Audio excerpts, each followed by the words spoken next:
Sisun maastokuorma-autoa ja tykkeinä 6 155 K98 tykkiä, joka on kotimainen, raskas 155 millin kanuuna.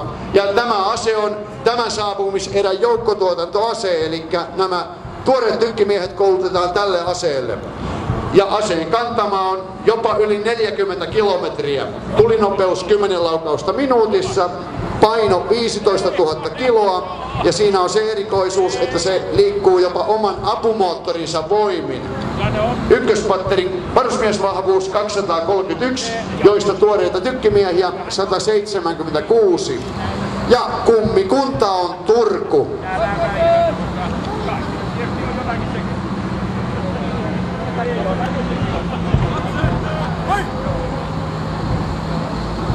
Sitten lähestyy Satakunnan tykistörykmentin kakkospatteri, joka kouluttaa myöskin tulipatterin sekä tykistön komentopaikan mittausosat päällikkönsä yliluutnantti Tuomas Mäkisen johdolla.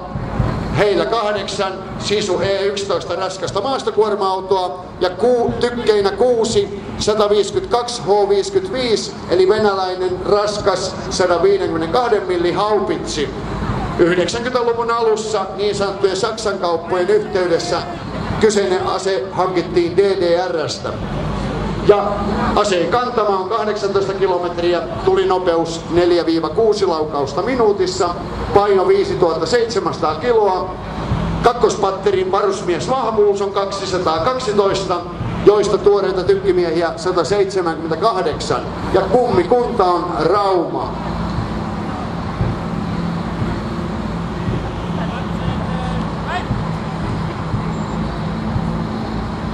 Ja jokaisella yksiköllä on tuollainen perinneviiri, jossa on myöskin sen kummikunnan vaakuna. Ja siitä erottaa aina, että perusyksikkö vaihtuu, kun ensimmäisessä ajoneuvossa on tämä viiri. Ja sieltä näkyykin jo seuraava viiriajoneuvo, eli Satakunnan tykistörykmentin kolmospatteri.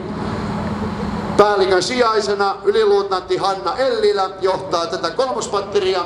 Heillä myöskin 8 raskasta Sisu E11 maastokuorma-autoa ja aseistuksena 6 122 H63 tykkiä eli venäläinen kevyt 122 millin haupitsi ja tämä tykki on ympäri ampuva.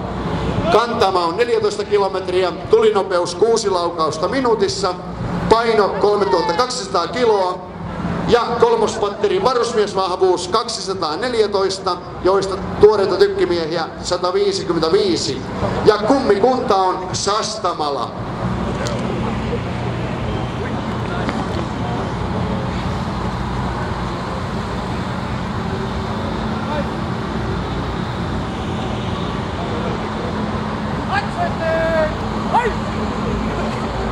Näin hetken kuluttua Satakunnan tykistörykmentin yksiköt ovat ohittaneet vastaanottopaikan ja seuraavaksi saapuu tiedustelupatteristo.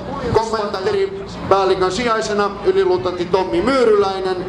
Kuljetuspatteri kouluttaa kaikki tykistöprikaatin kuljettajat sekä antaa ajokorttikoulutusta myöskin Porin prikaatin kuljettajille. Heillä 4 Sisu E11 raskasta maastokuorma-autoa. Ja kuljetuspatterin kokonaisvarusmiesvahvuus 182, joista tuoreita tykkimiehiä 95 ja kummikunta on Kurikka.